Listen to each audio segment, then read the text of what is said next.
साथियों, आज की कई बड़ी खबर है जिस पर बातचीत करना है। और सबसे जो बड़ी खबर है वो खबर ये है कि जो लोग चाहते थे बसपा वही करने जा रही है। जो सभी लोगों का बार बार कमेंट आ रहा था कि सर ऐसा कब होगा, और आप कल्पना नहीं कर सकते, बसपा वही करने अब जा रही है।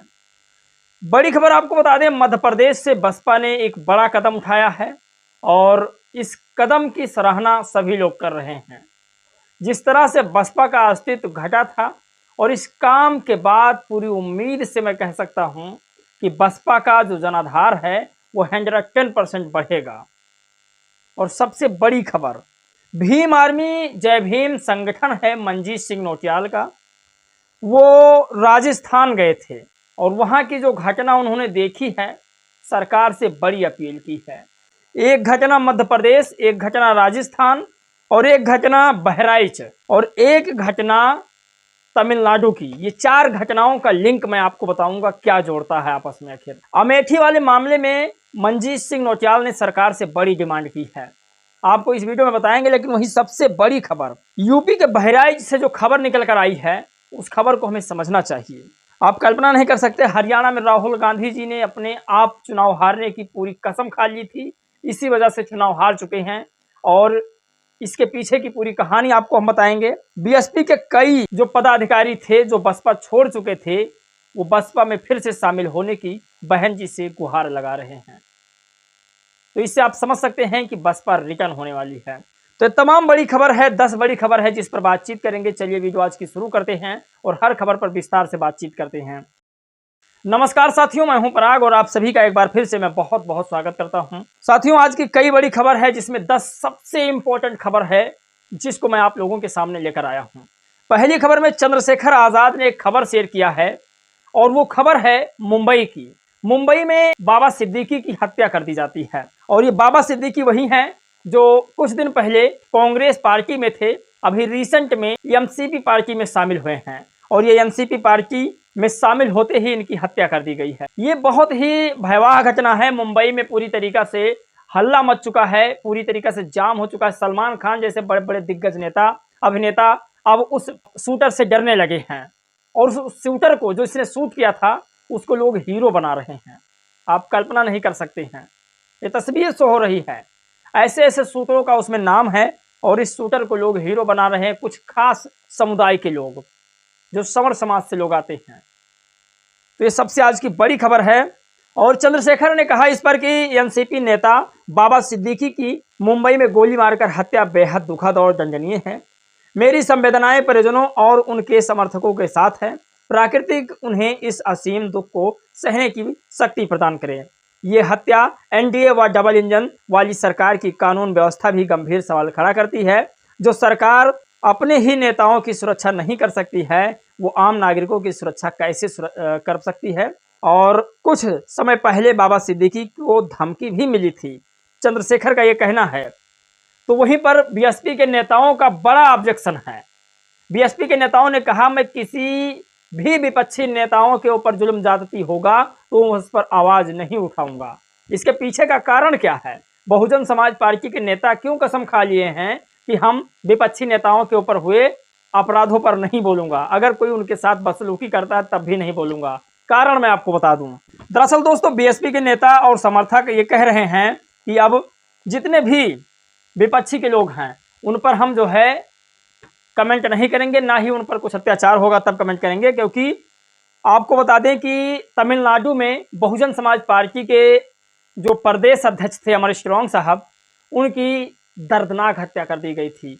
आप कल्पना नहीं कर सकते। लेकिन विपक्ष के किसी भी नेताओं ने उप तक नहीं बोला, एक जुबान नहीं खोला। राहुल गांधी, अखिलेश यादव व तमाम एनडीए और इंडिया के जितने भी नेता थे, उन्होंने कुछ नहीं कहा। और जो इंडिया गठबंधन है उसी की वहां पर सरकार है, डीएमके की सरकार है। और नाम है उनका, देखो याद नहीं आ रहा है, माफ कीजिएगा, नाम है उनका एमके स्टालिन की सरकार है वहां पर। और उन्हीं की सरकार में बीएसपी प्रेसिडेंट की हत्या हो जाती है। कोई विपक्ष का नेता नहीं बोलता। इसीलिए बसपा के तमाम जो समर्थक हैं उनका कहना है कि अब हम किसी भी नेताओं के प्रति कुछ नहीं बोलेंगे, चाहे कुछ भी क्यों ना हो जाए। तो ये बहुत ही दंडनीय है। मैं इसे कहता हूँ, ऐसे जो हो रहे हैं मामले, उस पर सरकार एक्शन तुरंत ले, क्योंकि हम लोग बुद्ध को मानने वाले हैं तो हमेशा यही चाहेंगे कि शांति एकदम बनी रहे देश में। आपको बता दें, मनजीत सिंह नोटियाल लिखते हैं कि राजस्थान के जयपुर में जयसिंहपुरा खोर थाना इलाके में एक दलित युवती के साथ सामूहिक दुष्कर्म की घटना बीजेपी सरकार में दलित, पिछड़े, अल्पसंख्यक, आदिवासी वर्गों का सामाजिक, आर्थिक, राजनीतिक उत्पीड़न दर्शाती है। हमारा आंदोलन राजस्थान में भी बदलाव करेगा। तो सोचिए, ये तमाम बड़ी खबर है। और अमेठी में एक ही परिवार में 4 लोगों की हत्या की गई, आप लोगों को पता ही होगा।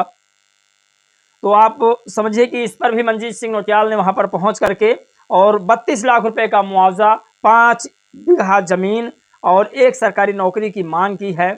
ऐसे में कहा जा सकता है कि जो पीड़ित परिवार हैं उनका पालन पोषण तो कम से कम हो जाएगा, क्योंकि अगर कमाने वाला एक ही व्यक्ति हो और अगर उसकी हत्या कर दी जाए तो ये काफ़ी दंडनीय है। तो मनजीत सिंह नोटियाल का ये कदम काफ़ी सराहनीय है और मनजीत सिंह नोटियाल पहुंच करके पीड़ित परिवार से मिलते हैं। अब आपको बता दें दोस्तों कि बहराइच में घटना घटी है कल दुर्गा पूजा के दिन, जो विसर्जन वाला दिन था, उसी के दिन। यहाँ वीडियो साइड में चल रही है, ये वीडियो आप देख सकते हैं। इस वीडियो में एक लड़का आप देख सकते हैं किस तरह से हरे झंडे को निकाल रहा है और उसके बदले में वो भगवा झंडा वहां पर लगाने की कोशिश कर रहा है।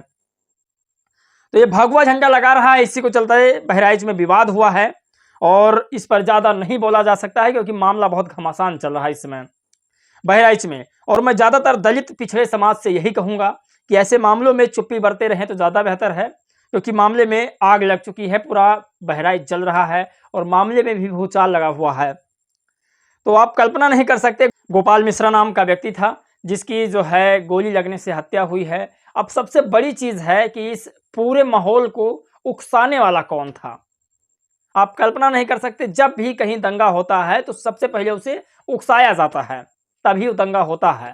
तो मैं कह रहा हूं, फिर मैं एक बार कह रहा हूं कि ऐसे जो दंगे होते हैं उस दंगों में सरकार अगर नियंत्रण नहीं बस पा रही है, नहीं कर पा रही है, तो राष्ट्रपति शासन लगवा दिया जाए वहां पर।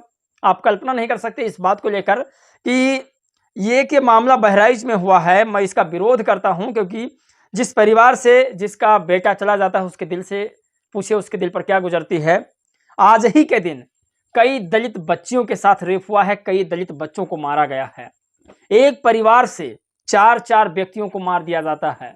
राजस्थान में युवती के साथ गैंगरेप होता है, लेकिन इस पर कोई नहीं बोलता है, बिल्कुल चुप रहता है। और बहराइच में दंगा फसाद आप वीडियो देख सकते हैं किस वजह से हुआ है, लेकिन पूरा देश पूरे देश में भूचाल आ चुका है। तो इसे कहते हैं जातिवाद। और इसी चीज में फिर कह रहा हूं, मेरा बहुजन समाज ना पढ़े तो ज्यादा बेहतर है। सबसे बड़ी खबर आ रही है मध्य प्रदेश से। मध्य प्रदेश के 53 जिलों में बहुजन समाज पार्टी ने अपने आईटी सेल को गठित करने जा रही है। सबसे बड़ी चीज है, 10 प्रवक्ता और 1 आईटी सेल बराबर होते हैं। 53 जिलों में Bahujan Samaj party IT cell का गठन करने जा रही है। मध्य प्रदेश के 53 जिलों में आईटी सेल गठित होंगे। रविंद्र जाटो ने इसे लिखा है। मेरे गृह जनपद से शुरुआत होगा इसका, और ये बड़ी खबर है और ये अच्छी खबर है बहुजन समाज पार्टी के लिए। जितने भी आईटी सेल उतना अच्छा पार्टी का परफॉर्मेंस, क्योंकि आईटी सेल हमेशा सोशल मीडिया पर लगे रहते हैं और जितने भी गलत प्रचारक हैं उसका खंडन किया करते हैं, और बसपा के लिए सबसे जरूरी था।